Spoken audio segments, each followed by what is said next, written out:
This is the complete actress production unit. Main functions include pump mixing, actress forming and drying, actress sorting, etc.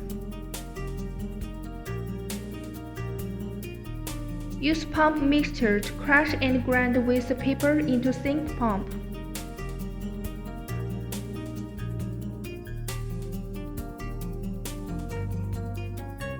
These 3 self-built mixing tanks are used to dilute and store pulp.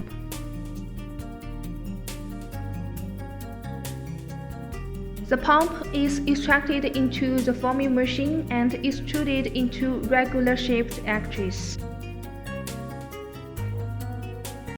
Then actress will be dried in this continuous dryer machine.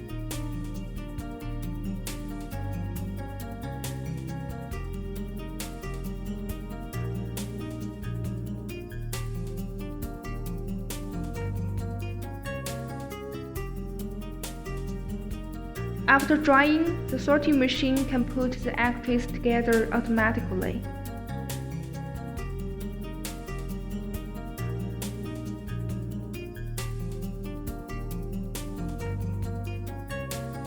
This squeezing device can further compress actress, save storage space, and make it easy to transport.